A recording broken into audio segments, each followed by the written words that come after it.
Family of the man hit and killed by a Spokane police patrol car last night say their thoughts and prayers go out to the driver of that vehicle.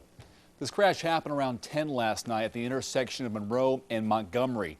The officer was driving south on Monroe to a call that was on West Spofford. The Spokane investigative response team is working on figuring out exactly how this crash happened. KXLY4's Tori Brunetti live at the scene. And Tori, a few details have been released.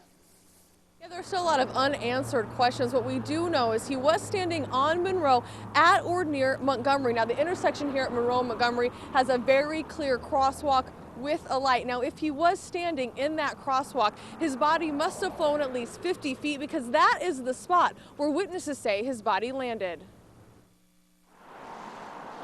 Early this morning, investigators came back to the intersection of Monroe and Montgomery, trying to recreate last night's accident.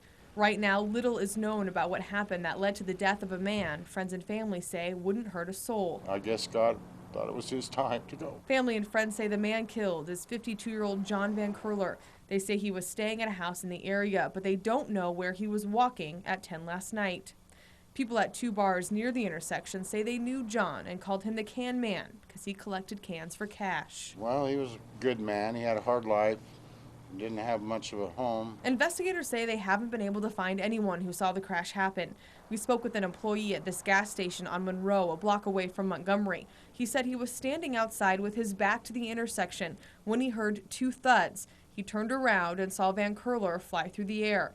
He says the patrol car did not have his emergency lights on and he didn't hear any sirens. An employee at this bar across the street said he was getting ready to close for the night when the crash happened, and he also did not hear any sirens.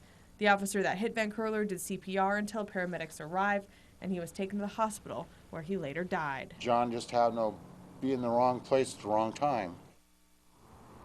Now, the officer was headed to a trouble unknown call, which could really be anything. Investigators may tell us tomorrow how fast the officer was going or if he had his lights and sirens on.